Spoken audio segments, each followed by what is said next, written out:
While many are flocking to Oktoberfest, the annual food and beer festival held in Munich, Germany, food editor Anna Roberts is here to show you how to celebrate at home with your own mini Oktoberfest with these 3 German food and beer pairings.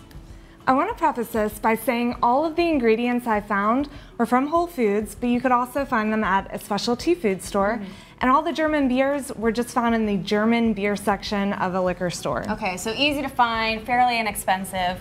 What's the first pairing that you have for us? The first pairing is pilsner, and I paired it with sauerkraut. Okay. Now pilsner is a pale lager, and it has a golden color. It's fairly full-bodied, and it has a bitter aftertaste. So you'll find with sauerkraut, which means sour cabbage, it just works well with the pickly fermented flavor of sauerkraut.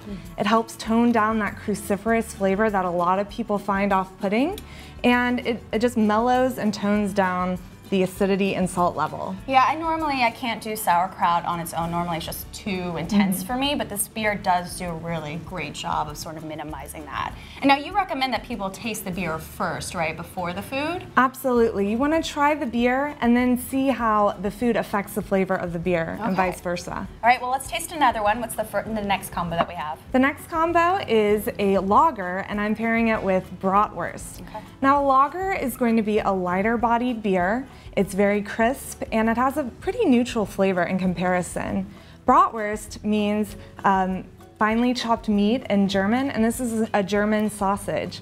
So you'll find that this pairing is like a hot dog with Budweiser. It does actually taste a lot like that. Yes, so the beer is working to cut through that fat of the Bratwurst, and it's just going to make for a very clean aftertaste. Yeah, it's nice because it is so light. It does a great job of balancing out that fattiness. Okay, well, and then finally we have our third pairing. I have to call out, this is one of my favorite beers, hefeweizen. So what do you suggest matching it with? I suggest pairing hefeweizen with pretzels. Now, hefeweizen means yeast and wheat, and so we're pairing a wheat beer with a wheat flour pastry. Yeah. So you'll often find these served warm in German street carts, and I just love the way that this heavy-bodied beer that's sweet and mellow and tastes like orange and cloves, it just works so well with a pretzel. It's almost like 2 comfort foods put together. Yeah, milk and cookies. Yeah, This is what's happening here. Well, I think my favorite would probably have to be the hefeweizen and the pretzel. I'm a little bit partial, but all 3 of these are great, and such a nice way to bring Oktoberfest to your home if you can't make it all the way out to Germany. Thanks so much, Anna.